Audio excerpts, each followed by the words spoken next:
اور یہ کام تو اللہ تعالیٰ جو ہے یہ کام کرنے کے لیے، مسجد بنانے کے لیے، مدرسے بنانے کے لیے، اور پھر بتایا جو ہے یعنی غریبوں کو جو ہے مدد کرنے کے لیے، ان کو کھانے کھلانے کے لیے، یتیم خانے افسر بنانے کے لیے فرمایا اس کے لیے تو مسلمان کا ہونا بھی شرط نہیں۔ کعبۃ اللہ کس نے بنایا؟ مشرکین مکہ نے بنایا نا۔ اور یہ مسئلہ نہیں ہے کہ مسلمان کا مال نہ لگے، یعنی غیر مسلم کا مال نہ لگے جو ہے مدارس کے لیے اور جو دوسرے دینی شعبوں کے لیے، اس کی تو اجازت ہے۔ مسلمان کے ہوتے ہوئے یہ تو مسلمان کی ذمہ داری ہے، یہ ان کاموں میں آگے بڑھے، ان چیزوں میں آگے آئے۔ میرے محترم دوستوں اور بزرگوں، تو یہاں یہ بات سمجھنی ہے ان تنصر اللہ کیا ہے، اللہ کی دین کی نصرت کسے کہتے ہیں؟ تو فرمایا اللہ کی دین کی نصرت یہ ہے کہ فرمایا کہ تم جو ہے کسی مسلمان کو فرائض پر کھڑا کرو، کسی عمل پر کھڑا کرو، اسے دین پر آمادہ کرو۔ یہ اصل بتایا یہ اسلام کی نصرت ہے، باقی یہ ساری چیزیں یہ مسلمان کی نصرت ہے۔ اور اللہ کی مدد کا جو وعدہ ہے وہ بتایا جو ہے وہ اسلام کی نصرت پر ہے، اس پر ہے، اسلام کی نصرت پر ہے۔ اور اسلام کی نصرت کیا ہے؟ اسلام کی نصرت یہ ہے کہ تم لوگوں کو دین پر آمادہ کرو، انہیں اللہ کی طرف لے کر آؤ، انہیں اللہ کے دین کی طرف لے کر آؤ، اللہ کے حکموں کی طرف لے کر آؤ۔ یہ ہے اللہ کی یعنی یہ ہے اسلام کی نصرت، یہ ہے ان تنصر اللہ۔ اس پر اللہ کیا کریں گے؟ اس پر اللہ تعالیٰ جو ہے اس پر اللہ تعالیٰ جو کیا کریں گے؟ اپنی غیبی مدد نصرتیں اتاریں گے۔ کیا اتاریں گے؟ غیبی مددیں، غیبی نصرتیں اللہ تعالیٰ کی اتریں گی۔ کس پر اتریں گی؟ فرمایا جو ہے وہ ان تنصر اللہ پر اتریں گی کہ تم اللہ کی دین کی مدد کرتے ہیں۔ تو معلوم یہ ہوا کہ جب امت اللہ کی دین کی مدد پر آئے گی، امت جب دعوت پر آئے گی، یہ کیا ہے؟ یہ دعوت ہے، دعوت کی محنت پر آئے گی، دین کی محنت پر آئے گی، تو پھر بتایا جو ہے یہ اپنے دین پر جمے گی، اپنے دین پر استقامت سے رہے گی، ورنہ اس کے قدم اکھڑ جائیں گے۔ تمام صحابہ رضوان وہ اپنے دین کے داعی تھے، اور تمام صحابہ جو وہ دین کے داعی تھے اور دین کی مدد کرنے والے تھے، تو اللہ تعالیٰ ان کو جو ہے ساری دنیا کے باطل کے مقابلے میں ایک مسلمان، ایک صحابی ساری دنیا کے مقابلے میں اپنے دین پر جمع ہوا ہے۔ کیوں؟ کیونکہ بتایا یہ اپنے دین کا مددگار ہے، یہ دین کی نصرت کرنے والا ہے، یہ اپنے دین کا داعی ہے، یہ دعوت دینے والا ہے، یہ دین کا داعی ہے۔ اللہ تعالیٰ جو وعدہ پورا کر رہے ہیں کہ اگر تو دین کا داعی ہے تو ساری دنیا مل کر تجھے تیرے دین سے ہٹانا چاہے تو اس کے مقابلے میں آؤں گا اور تجھے اپنے دین پر باقی رکھوں گا۔ یہ اللہ کا وعدہ ہے۔ اگر ہم دین کے داعی نہیں ہیں تو اللہ کا وعدہ نہیں ہے، اگر ہم دین کے داعی ہیں اللہ کا وعدہ ہے کہ ساری دنیا اگر تمہیں جو دین سے روکنا چاہے، یہاں تک فرمایا کسی ایک سنت سے بھی اگر تمہیں روکنا چاہے، کسی ایک سنت سے بھی اگر تمہیں روکنا چاہے تو اللہ کہہ رہے ہیں کہ اللہ تعالیٰ اس کے مقابلے پر آ جائیں گے، کہ جو ہے اس باطل کے مقابلے پر اللہ آ جائیں گے۔ کب؟ اگر یہ مسلمان اپنے دین کا داعی ہو۔ عبداللہ ابن حذیفہ رضی اللہ تعالیٰ نصرانی بادشاہ کو اطلاع ہوئی کہ تمہارے یہاں بتائے جماعت آئی ہے، اس میں ایک صحابی آئے ہیں، تو قید کر لے کر قیدی بنا کر لے کر آیا، اور بنا کر آنے کے بعد جو ہے یہ ڈیمانڈ رکھا، یہ سوال رکھا کہ تم اپنے مذہب کو بدل دو، تم دین کو چھوڑ دو، تم ایمان کو چھوڑ دو۔ تو صحابی کیا کہیں کہ نہیں چھوڑ سکتے۔ اس کے بدلے میں کیا دے رہا؟ اس کے بدلے میں دنیا کا لالچ دے رہا ہے۔ تو نصرانی بادشاہ کیا کہہ رہا؟ اس کے بدلے میں جو ہے میری جو ہے آدھی حکومت تجھے دے دوں گا، آدھی حکومت میری تیرے حوالے، اس کے بدلے تجھے کیا کرنا ہوگا؟ تجھے اپنے دین کو چھوڑنا ہوگا۔ اور صحابی کہہ رہے ہیں کہ نہیں، آدھی تو بہت دور کی بات، اگر پوری تیری سلطنت اور بتایا جائے پوری اطراف کی تیری بادشاہت مجھے مل جائے تو ایک پل کے لیے بھی، ایک سیکنڈ کے لیے بھی ایمان اور دین چھوڑنے تیار نہیں. یہ ہے استقامت، اس کا اللہ وعدہ کر رہے ہیں. اس کے لیے ہے، وہ اس کے لیے ہے جو اپنے دین کا داعی ہے. پوری روم کی بادشاہت، روم کا بادشاہ ہے نصرانی بادشاہ، روم کا بادشاہ، پوری روم کی بادشاہت کوشش میں لگی ہے ایک آدمی کو دین سے ہٹانے کی. دوسری پیشکش نے کیا کی؟ یہ باطل کا ہمیشہ ہرما رہتا ہے، دنیا کا لالچ دیتا ہے، پہلے دنیا کا لالچ دیتا ہے، اب اس کے بعد کیا کرتا ہے کہ خوف کے راستے سے جو ڈراتا ہے. ہر وقت ہر زمانے میں یہ دیکھ لو کہ جو بتایا جائے یہ باطل کا راستہ ہے. اگر دیندار کر رہے ہیں تو وہ بھی باطل ہے کہ پہلا تو وہ لالچ دیں گے عہدوں کا، بڑا بنانے کا، اور دنیا کا اور دنیا کی چیزوں کا، تمہیں دین سے ہٹانے کے لیے، دین کی محنت سے ہٹانے کے لیے، دعوت سے ہٹانے کے لیے پہلے وہ لالچ دیں گے. اور دوسرا ان کا حربہ یہ ہوگا اگر لالچ سے نہیں مانو گے تو پھر وہ خوف کے راستے سے وہ ڈرائیں گے، دھمکائیں گے، وہ ڈرائیں گے. یہاں ڈرا گیا، دوسرا راستہ اختیار کیا گیا. نصرانی بادشاہ نے کہا اگر تم نے ایمان سے نہیں ہٹے، تم دین سے نہیں ہٹے، میں تمہیں بتایا جو ہے گرم پانی میں یا پھر تیل میں تمہیں ڈال کر جو ہے تمہیں جلا دوں گا. انہوں نے کہا کر لو، تمہیں تیار. لے جانے لگے صحابی کو، ڈالنے کے لیے لے جانے لگے. ان کی آنکھوں سے آنسو آ رہے ہیں، سمجھ گیا کہ ڈر گئے ہیں، اس لیے اپنا ارادہ بدل لیا ہے. پھر سے پوچھا اب کیا بات ہے، بتاؤ کہ آپ تیار ہو دین چھوڑنے کے لیے؟ کہ نہیں تیار نہیں. پھر یہ آنسو کیوں ہے؟ فرمایا اس بات کا غم ہے، اس بات کا فکر ہے کہ ایک جان ہے جو ہے ابھی ختم ہو جائے گی. اللہ کے نام پر اگر جتنے جسم میں میرے بال ہیں اگر اتنے جانیں ہوتی تو ایک ایک کر کے بتا دے اللہ کے نام پر سارے جانوں کو قربان کر دیتا. جان کے ایک ہونے پر افسوس ہو، ایک ہی جان ہے ختم ہو جائے. میرے محترم دوستوں اور عزیز بزرگوں، یہ ہے استقامت اللہ جس کا وعدہ کر رہے ہیں. یہ دائی کے لیے ہے، جو اپنے دین کا دائی ہوگا اس کے لیے ہے استقامت. اللہ جو جمائے سے جمائے. وہ عاجز آ گیا، اب کہنے لگا کہ دیکھو چلو کم سے کم ایک تو اپوزٹ میں آ گیا. ہمیں کہنے لگا کہ کم سے کم میرے پیشانی پر بوسہ دو، میرے پیشانی پر بوسہ دو تاکہ میں تمہیں چھوڑ دوں. تو صحابی کہنے لگے میری بھی شرط ہے تیرے پیشانی کو بوسہ دینے کی کہ جتنے مسلمان تیرے پاس قید ہیں سب کو چھوڑنا پڑے گا. جتنے مسلمان تیرے پاس قید ہیں سب کو چھوڑنا پڑے گا. اس بات کو مان لیا اور بتایا انہوں نے بوسہ دیا اور بتایا اس کو چھوڑ دیا. سارے مسلمانوں کے ساتھ آ کر بتایا جو ہے آ کر یہاں جو ہے عمر رضی اللہ عنہ کا گزاری سنا.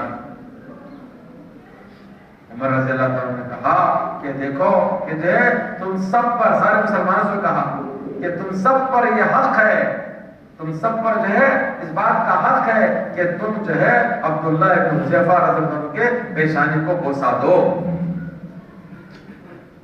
میرے محترم دوستوں بزرگوں، ذلت کے راستے سے گزرے ہیں، اللہ کی ایسی عزت دے رہے ہیں. جب تک مسلمان ذلت کے راستے سے نہیں گزرے گا کسی عزت نہیں ملے گی. یہ بات بھی طے. دین کے خاطر ذلت اٹھانا، دین کے خاطر ذلت اٹھانا، پھر اللہ تعالیٰ عزت ایسی دیتے ہیں کہ سارے مسلمان جب گیا کہ عبداللہ بن حذیفہ رضی اللہ عنہ کے پیشانی کو بوسہ دے رہے ہیں. میرے محترم دوست بزرگوں، دعوت اصل ہے. امام راضی رحمۃ اللہ علیہ کہتے ہیں دعوت کا چھوڑنا بتایا ہے نماز کے چھوڑنے سے بڑا گناہ ہے. کیونکہ فرمایا نماز کو چھوڑے گا ایک فرد بگڑے گا. نماز کو چھوڑے گا تو ایک فرد بگڑے گا. دعوت چھوڑے گی تو پوری امت بگڑے گی، پوری امت بگڑے گی. دعوت چھوڑے گی پوری امت بگڑے گی، نماز چھوڑے گا تو ایک فرد بگڑے گا.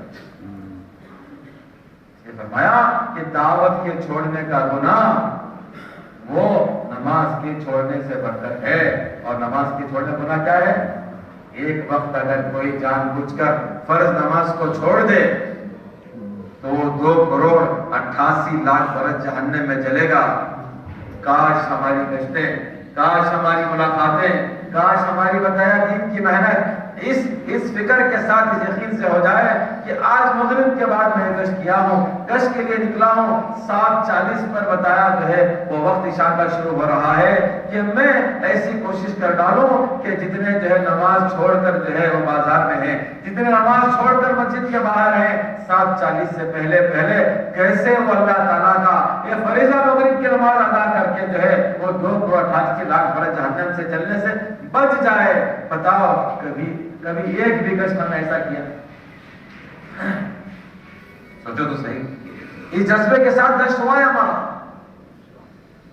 کہ اللہ آج ایک گھنٹہ باقی ہے، میں کیسے کوشش کروں کہ محلے میں کتنے لوگ ہیں کہ جو نماز چھوڑ دی گئے، جو غفلت میں ہے، جو نماز چھوڑ کر بیٹھے ہوئے ہیں، کیسے میں ان سے فریضہ ادا کرا دوں، کیسے ان سے میں نماز پڑھوا لوں، کیسے نماز پڑھنے والے بندے بن جائے۔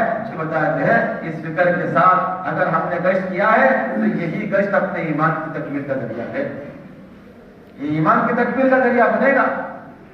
میرے محترم دوستوں اور بزرگوں، دیکھو اگر ایک آدمی کو ساری دنیا کا مال دے دیا جائے، ساری دنیا کا مال ایک آدمی کو دے دیا جائے اور ساری دنیا کا مال اس کے پاس ہے اور اس کو یہ خیر کے راستے میں خرچ کرے، اخلاص کے ساتھ اللہ کو راضی کرنے کے لیے خیر کے راستے میں خرچ کرے، پورا مال جتنا اس کو ہے، ساری دنیا کا مال اسے مل گیا، مالک بنا دیا گیا، اور یہ بندہ کیا کرے، یہ خیر کے کاموں میں خرچ کرے۔ تب بھی میرے محترم دوستوں اور عزیز بزرگوں، آدھا دن اور ایک بندہ اللہ کے راستے میں جاتا ہے، آدھا دن ایک بندہ اللہ کے راستے میں جاتا ہے اور وہ لوگوں کو فرائض پر آمادہ کرتا ہے، اللہ کی دین کی طرف بلاتا ہے۔ فرمایا یہ جو سارا دنیا کا مال خرچ کرنا، ساری دنیا کا مال خرچ کرنا خیر کے کاموں میں، فرمایا جو ہے اس کا مقابلہ اس آدھے دن کے اللہ کے راستے میں جانے کے برابر نہیں ہو سکتا۔ معاذ بن جبل رضی اللہ تعالیٰ عنہ سید العلماء ہیں،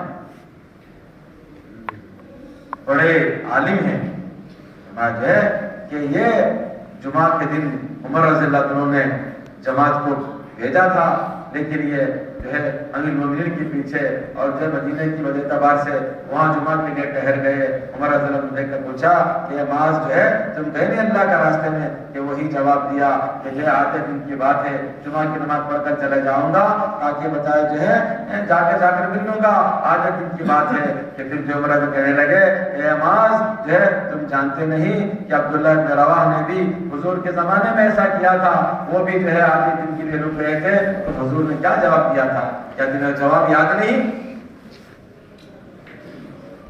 وہ جواب یہ تھا کہ بتایا جو ہے یہ بات تھا، بتا جائے یعنی ساری دنیا کا مال کوئی خرچ کر دے تو جو ہے اگر تم ساری دنیا کا مال خیر کے کام میں خرچ کر دو، حضور نے فرمایا تھا عبداللہ بن رواحہ کو، اے عبداللہ بن رواحہ اگر تم ساری بتا جو ہے دنیا کا مال جو سارا جو زمین آسمان کے درمیان ہے وہ نیک راستے میں خرچ کر دو، تقدیر جو فضیلت اور جو مقام اور بتایا جو ہے یعنی جو فضیلت جو ہے اس جماعت نے حاصل کی ہے، جو صبح چلے گئی ہے تم اس تک پہنچ نہیں سکتے۔ اللہ کے راستے کی فضائل اس لیے بتائے گئے تھے سمت کو۔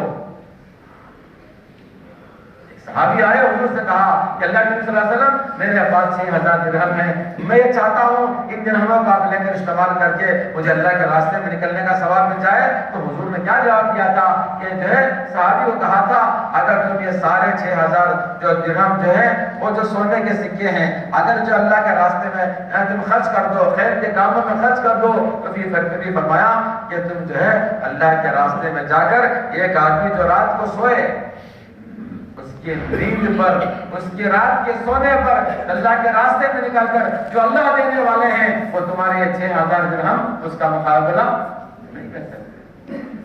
سارے فضائل کیوں ہیں؟ امت کو اپنی ذمہ داری پر لانے کے لیے، امت کو اپنے کام پر لانے کے لیے، امت کو بتایا ذمہ داری پر لانے کے لیے۔ میرے محترم دوست اور بزرگوں، ہم اس محنت میں پوری بصیرت کے ساتھ چلیں، پورے یقین کے ساتھ چلے، پوری بصیرت کے ساتھ، پورے یقین کے ساتھ. ورنہ میرے محترم دوستوں بزرگوں کہ جو ہے ہم میں سے جو ہے بات سمجھیں گے ایک خیر کا کام ہے، فرصت ہے تو کر لو، ورنہ پھر جو ہے دیکھا جائے گا. فرصت ہے تو کر لو، اگر دنیا اجازت دے تو کر لو، دنیا کا جو ہے دھندے اجازت دو تو کر لو. تو لوگ بتایا اتنا دین پر چلیں گے جتنی اس کی اجازت ہے، جتنا اس کی سہولت ہے. تو میرے محترم دوستوں بزرگوں یہ بات جو ہے ہمیں اپنے دلوں کی گہرائی میں اتارنے کی ہے کہ دعوت کے بغیر یہ امت نجات نہیں پا سکتی. دعوت کے بغیر یہ امت نجات نہیں پائے. آپ صلی اللہ علیہ وسلم ایک لگا بیٹھے ہیں، اٹھ کر بیٹھ گئے اور کہہ رہے ہیں کہ تم نجات نہیں پاؤ گے جب تک کہ ظالم کو ظلم سے نہ روک دو. تم نجات نہیں پاؤ گے جب تک کہ ظالم کو ظلم سے نہ روک دو. ظالم کون ہے اور ظلم کیا ہے؟ حدیث اور قرآن کے مطابق ظالم کون ہے اور ظلم کسے کہتے ہیں؟ حدیث میں آیا سراسر ظلم ہے، نفاق ہے، کفر ہے اس شخص کا فعل جو اللہ کی منادی کی آواز سنے اور مسجد کو نہ آئے. سراسر ظلم ہے، ظلم ہے، یہ ظلم ہے کہ اللہ کی منادی کی آواز سنے اور مسجد کو نہ آئے. جو اندازہ لگاؤ اس دور میں، اس زمانے میں 90% امت وہ کیا ہے؟ وہ ظالم ہے. 90% امت کیا ہے؟ وہ ظالم ہے. اور امت سمجھ رہی ہے کہ ہم مظلوم ہیں.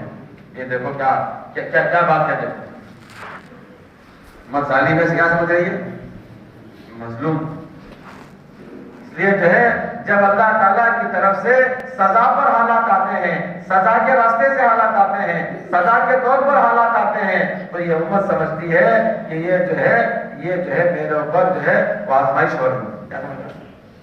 آزمائش ہو رہی ہے.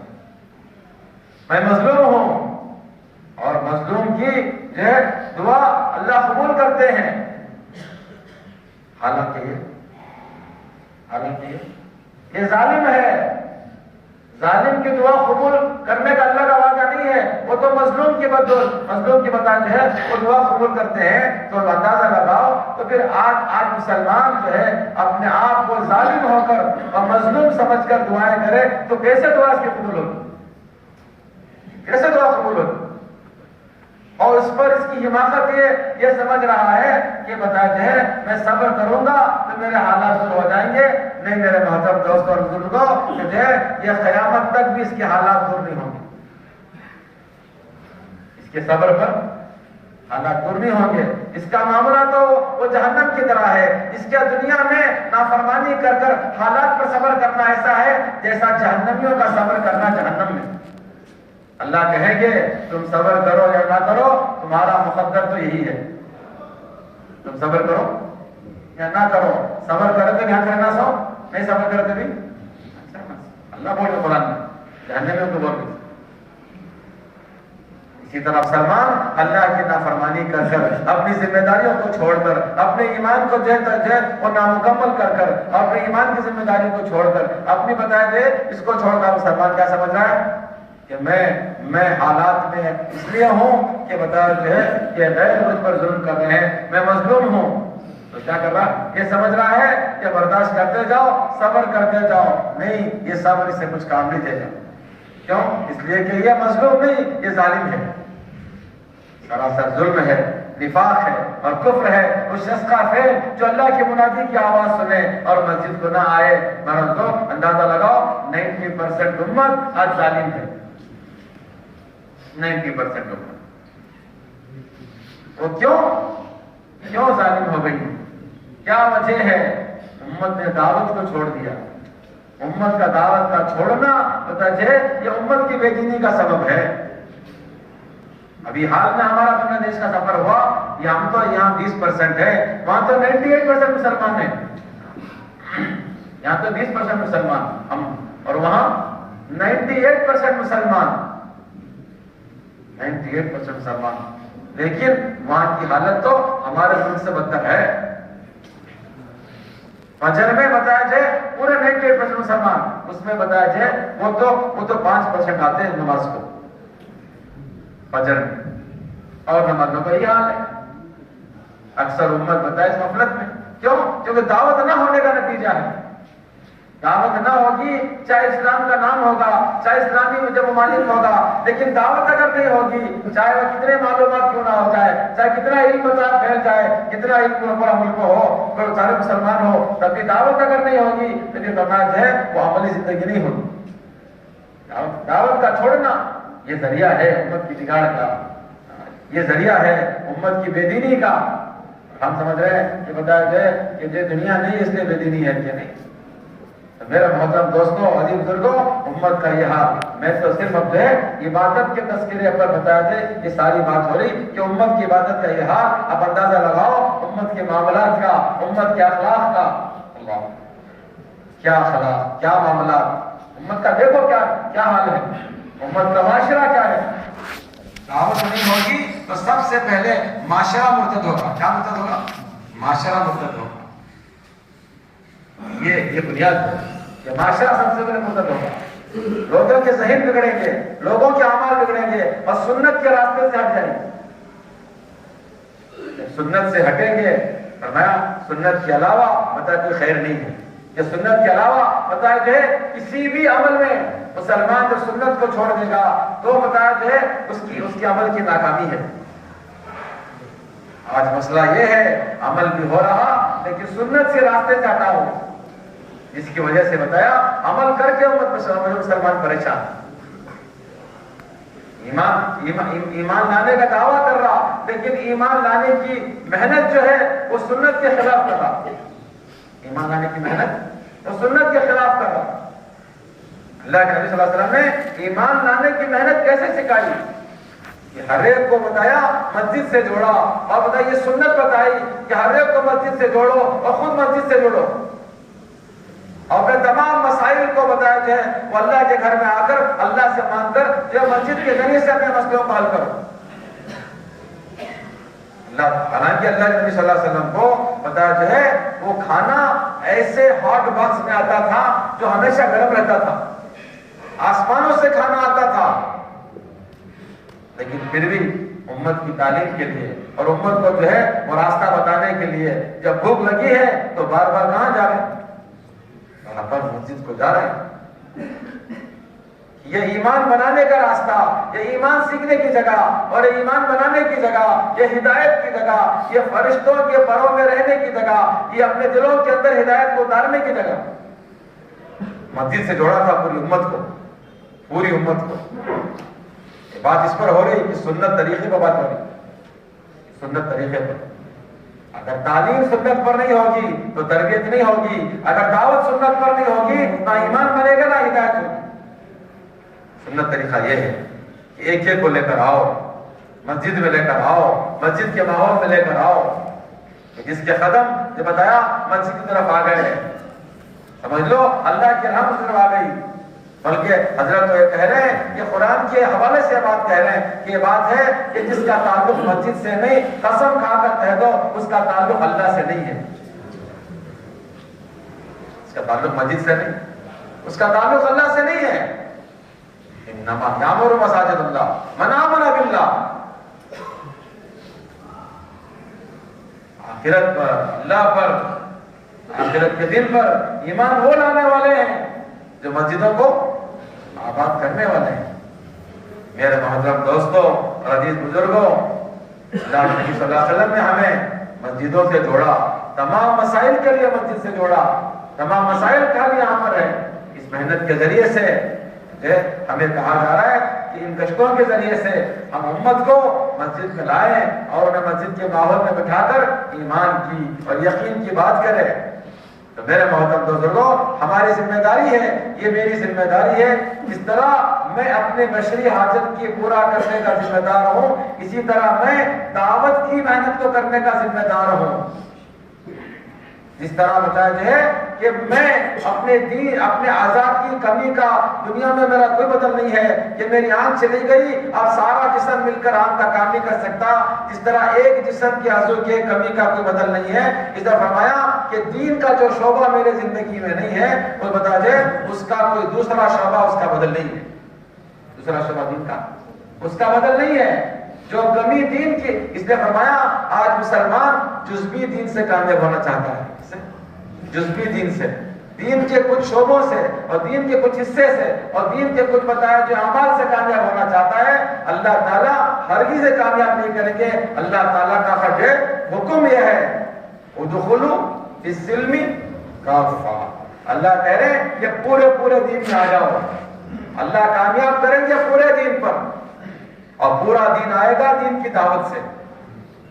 یہ نہیں ہے کہ تم 90% بتایا جو ہے دین پر چل لو، 90% کامیابی لے لو. اللہ کا ضابطہ نہیں ہے. اللہ کا ضابطہ یہ ہے 1% کی بھی کمی ہوگی اللہ تعالیٰ تمہیں ناکام کر دے.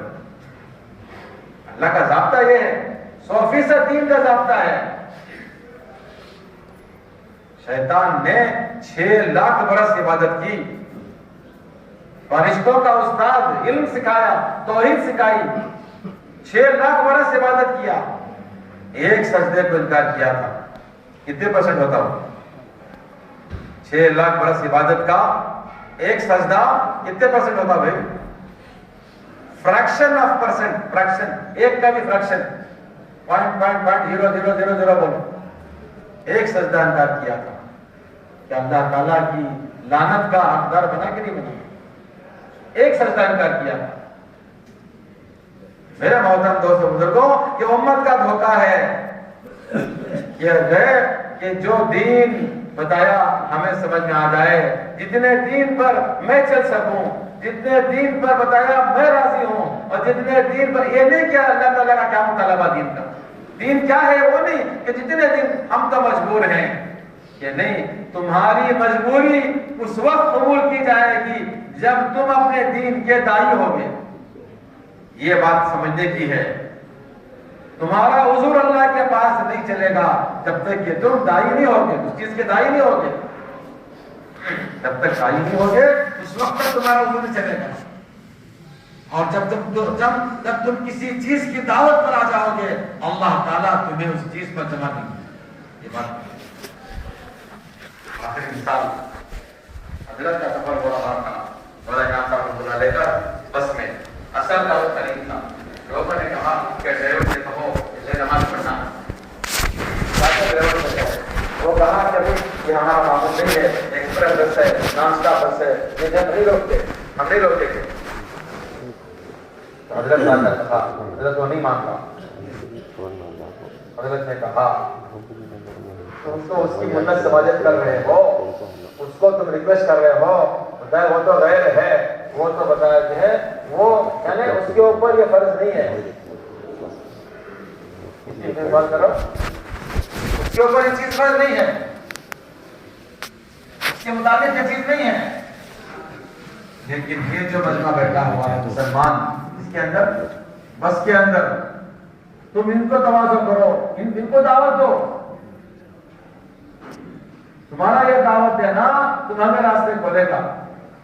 یہی ہمارا مسئلہ ہے آج، ہمارا ہی مسئلہ ہے، یہی ہمارا مسئلہ ہے. ہم غیروں کی منت سماجت کرتے ہیں، غیروں کے سامنے جا کر ہاتھ پھیلاتے ہیں. اگر وہی منت سماجت جو خوشامد ہم غیروں کی کر رہے ہیں دین کے لیے مسلمان کی کر لو، اللہ تمہارے کام بنا دیں گے. دین کے لیے مسلمان کی کر لو. اگر وہی منت سماجت جو خوشامد ہم غیروں کی کر رہے ہیں دین کے لیے مسلمان کی کر لو، اللہ تمہارا کام بنا دیں گے. دین کے لیے مسلمان کی کر لو. آج دعوت میں بتا جو ہے ہم نے جو ہے ایک تاجر کی طرح خوشامد کرنا نہیں سیکھا، حالانکہ اللہ تعالیٰ اس محنت کو تجارت بتا رہے ہیں. ایسے ایسے تاجر جو ہے اپنے گراہ کی خوشامد کرتا ہے. سوچو کیسے خوشامد کرتا ہے. آج دعوت کی محنت میں خوشامد نکل گئی، خوشامد کرنا چلا گیا. فرمایا کہ سب کو دعوت دینے لگو. سب دعوت دینے لگے، خود بخود بتایا بس پنچر ہو گئی. بس کیا ہو گئی؟ پنچر ہو گئی. سارے ساتھی اٹھے، نماز پڑھے، وضو کیا، نماز پڑھے، اور اس کے بعد جب یہ بس میں بیٹھے پھر سارا کام ہو گیا. اللہ تعالیٰ اس طرح جو ہے تمہیں اپنے دین پر جمائیں گے. تمہیں اللہ تعالیٰ تمہارا دین پورا کریں گے. ساری دنیا کا باطل بھی اگر مل کر تمہیں کسی ایک بتایا سنت سے روکنا چاہے تو نہیں روک سکتا. وہ کب ہے؟ وہ جب ہے جب یہ مسلمان اپنے دین کا داعی ہوگا. تو دین کا داعی ہوگا، دین کا داعی ہوگا. آج مسلمان بولا نہیں ہے، آج مسلمان تیار ہے جو غیروں کے پاس اسباب ہیں، چلو ان کے سامنے ہاتھ پھیلائے گا، ان کی منت سماجت کرے گا، ان کی خوشامد کرے گا. لیکن اللہ تعالیٰ وہی خوشامد اگر مسلمان کی کر لو اس کے دین کے لیے، کبھی نماز پڑھ لے، وہی ذکر کر لے، پھر فلاں جو ہے کہ اللہ کے راستے میں نکل جا، اس خوشامد پر اللہ تعالیٰ تمہیں اپنے دین پر جما دیں گے. اللہ تمہاری مدد کریں گے، اللہ تمہاری نصرت کریں گے، اللہ دینی تائیدات کریں گے. صحابہ اپنے دین کے داعی ہیں. ایک ایک حاجت ان کی جیل خانے میں ہیں. حاجت ہو گئی کہ نماز پڑھنے کے لیے پانی کی، مجھے غسل کرنا ہے. یہ کہہ رہے ہیں کہ میں 2-3 دن کے لیے بھوکا رہ جاؤں گا، ایسا رہ جاؤں گا، سارے 3 دن کا پانی اکٹھا کر کے مجھے دے دو تاکہ میں غسل کر لوں، اللہ کا حکم پورا کر لوں. کہ جو ہے خیری کو کہا جا رہا ہے کہ صحابی کہا جا رہا ہے کہ نہیں ہو سکتا، تمہیں پانی نہیں ملے گا، اتنی مقدار نہیں ملے گی جس سے تمہیں غسل کرو، پینے کی مقدار کی پانی ملے گی اور وہ بھی وقت وقت پر ملے گی، اکٹھا 2-3 دن کی نہیں ملے گی. صحابہ اپنے دین کے داعی تھے. کیا ہو رہا کہ آسمان سے بادل نکل کر جیل خانے کے اندر بادل داخل ہو رہا اور بتا چلے بادل وہاں برس رہا ہے، جیل خانے کے اندر بادل برس رہا ہے. دین کا داعی اگر داعی ہوگا تو اللہ تعالیٰ جو ہے ہدایت کی ہواؤں کو چلائیں گے. ایسے اسباب سے اللہ تعالیٰ ہدایت میں پھیلائیں گے ہم سوچ نہیں سکتے. ایک صحابی کہتے ہیں کہ میں اپنی بت کی پوجا کر رہا تھا، بت کے پیٹ سے آواز آئی، بت کے پیٹ سے آواز آئی کہ جا، اللہ تعالیٰ کی جو ہے اللہ تعالیٰ کی بات، اللہ کے نبی آ رہے ہیں اور اللہ تعالیٰ کی بات کر رہے ہیں کہ تو جو ہے اللہ کے نبی کے پاس جا. یعنی جو ہے وہ بدھ جو ہے دین کی دعوت دے رہا، ایمان کی دعوت دے رہا. کیوں؟ جب بتایا جب دعوت کی فضا قائم ہوگی، جب دعوت کی محنت ہوگی تو پھر اللہ تعالیٰ جو ہے جو ایسے باطل اسباب کو بھی اللہ تعالیٰ ہدایت کا ذریعہ بنا دیں گے. میرے محترم دوست بزرگوں، ہم سب کی ذمہ داری دعوت کی، اس لیے کہہ رہے ہیں سب سے پہلی ذمہ داری اپنے ذات میں دین لے کر آؤ اور دوسری ذمہ داری پوری امت کے اندر دین لے کر آنے کی ذمہ داری. اس کے لیے کیا ہے؟ اس کے لیے ایک امتی کو دین کا داعی بنانا ہے. کیا بنانا ہے؟ دین کا داعی بنانا ہے. اور آگے کی ذمہ داری یہ ہے کہ بتایا ہر فرد امت کا جان اور مال اللہ کے راستے میں لگے. ہر مسلمان اپنے جان اور مال لے کر اللہ کے راستے میں چلے. یہ بھی ہماری ذمہ داری ہے. پوری امت کو ہمیں داعی بنانا اور پوری امت کو نقل و حرکت پر ڈالنا. کیونکہ فرمایا نقل و حرکت کی بتایا جو ہے وہ امت کی ہدایت کا ذریعہ ہے اور نقل و حرکت کی اللہ کی غیبی نصرت کے اترنے کا ذریعہ ہے. اس لیے میرے محترم دوست بزرگوں، دیکھو ہمارے سامنے اجتماع ہے، ہمارے سامنے اجتماع بجائے جو ہے وہ نقل و حرکت کو جو ہے وہ نقل و حرکت کو عام کرنے کے لیے ہے اور نقل و حرکت کی بات بتا کے امت کو اللہ کے راستے میں نکالنے کے لیے ہے. ایسی محنت کی فضا اور ایسی محنت چل جائے ہر اجتماع میں جانے والا یہ کہنے لگے ہمیں اجتماع میں اس لیے بلایا جا رہا ہے تاکہ جو ہم اللہ کے راستے میں جائیں. ورنہ شیطان یہ بات ڈال دے گا جو آج بات ڈال رہا ہے بعضوں کے دلوں میں کہ ہم جو ہے تشکیل نہیں کریں گے. کیوں؟ اگر تشکیل کریں گے تو لوگ نہیں آئیں گے. اس لیے بتایا کہ تشکیل نہ کرو، صرف اجتماع کی دعوت دے دو. اللہ اکبر. کیسے باطل راستے پر ہم جب چل پڑے، ہم کے راستے پہ آتے تشکیل ختم. یہ نہیں، اگر تشکیل نہیں ہے تو اجتماع کا کوئی مقصد نہیں ہے، اجتماع کی کوئی ضرورت نہیں ہے. کرتے تھے کہ بتایا پرانوں کا جڑنا وہ بکھرنے کے لیے ہے. ہم پرانے جو ہے وہ امت کے ساتھ جڑیں گے تاکہ بتایا جو ہے کہ امت بکھرے، ہم خود اللہ کے راستے میں جائیں.